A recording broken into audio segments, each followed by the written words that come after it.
இன்றைக்கி காயல் சமையல் பகுதியில் நம்ம பார்க்க போகிறது சாதம் மிஞ்சிருச்சு என்ன பண்ணலாம் அப்படின்னு யோசிச்சுக்கிட்டு இருந்தீங்கன்னா யோசிக்காமல் நீங்கள் இந்த வடையை பண்ணலாம். ரொம்ப சுலபமாக செய்யக்கூடியது. இப்போ சாதம் மிஞ்சிருச்சு, மதியானத்தில் உள்ள சாதமோ அல்லது முதல் நாள் சாதமோ தண்ணி ஊற்றி வச்சுருங்க.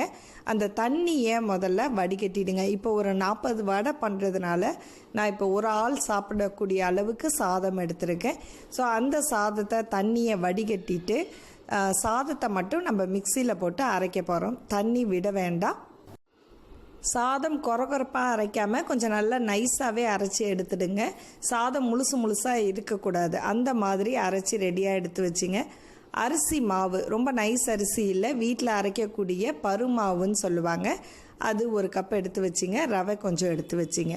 இதுக்கு இவ்வளோதான் அளவு அப்படின்றது கிடையாது. உங்கள் கை பக்குவத்தை நீங்கள் பார்த்து தான் நம்ம அரிசி மாவையும் ரவையும் நம்ம பார்த்து தான் சேர்க்கணும். மொத்தமாக இவ்வளோதான் அளவுன்றது கொட்டாமல் கொஞ்சம் கொஞ்சமாக நீங்கள் கையில் பிசையும் போது எவ்வளோ நம்ம தேவைப்படுதோ அதில் கொஞ்சமாக தண்ணி விட்டு கொஞ்சம் கொலன்ட்டு பிசைஞ்சு வச்சிங்க. இப்போ நான் ஒரு கப்புக்கு மேலேயே சாதம் இருந்துச்சு. ஸோ அந்த சாதத்துக்கு 3/4 கிளாஸ் அளவுக்கு பச்சரிசி மாவு, பருமாவுன்னு சொல்லுவாங்க, வீட்டில் அரைச்சது, அந்த மாவு 3/4 கிளாஸ் போட்டிருக்கேன். ரவை 1/2 டம்ளருக்கும் கம்மியாக சேர்த்துருக்கேன். அதாவது நீங்கள் அதை கையில் போட்டு கொஞ்சம் பிசையும் போது நம்ம கைப்பக்குவம் வரணும். இதோட தேவையான அளவுக்கு உப்பு சேர்த்துக்குங்க. தண்ணியும் அதே போல் தான், ரொம்ப மொத்தமாக ஊற்றிட்டிங்கன்னா கொலன்னு ஊற்றக்கூடாது.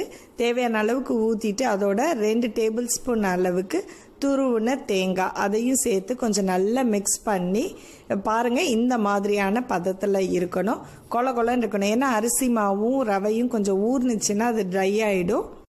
இந்த மாவை ஒரு 3-4 மணி நேரம் அப்படியே ஊற வச்சுருங்க. வெறும் வடையாக போகிறத விட அதுக்குள்ளே ஏதாவது ஸ்டஃபிங் பண்ணிங்கன்னா ரொம்ப ருசியாக இருக்கும்.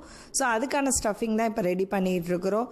எண்ணெய் காஞ்சதுக்கப்புறம் அதில் பொடிசாக நறுக்குனா 4-5 பல்லாரி வெங்காயம், அதோட மஞ்சத்தூள், கருவேப்பிலை சேர்த்து கொஞ்சம் வதக்கிக்கிட்டே இருங்க.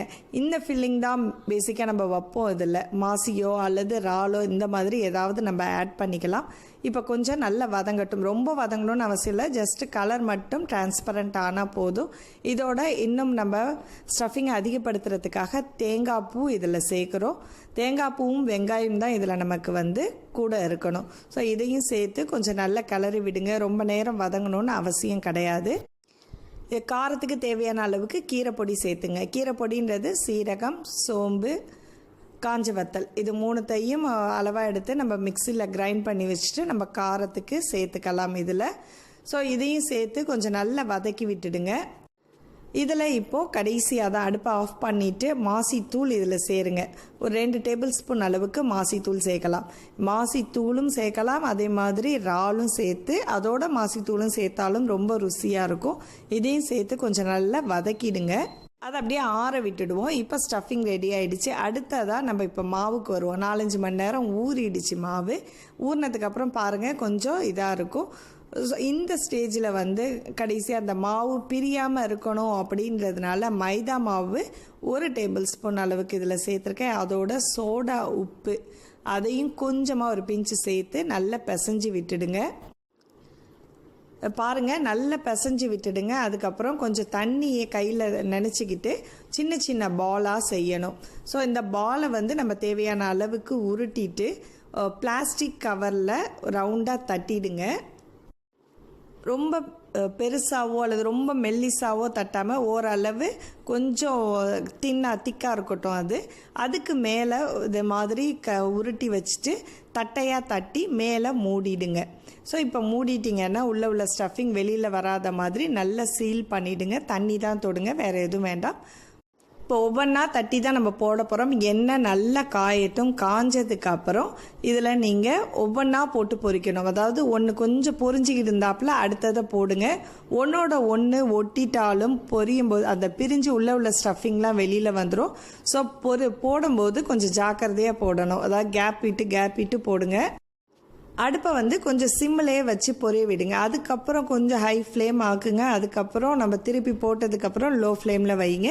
ஃபஸ்ட்டே நீங்கள் ஹை ஃப்ளேமில் வச்சிங்கன்னா வெளியில் மட்டும்தான் பொரிஞ்சிக்கிட்டு இருக்கும்.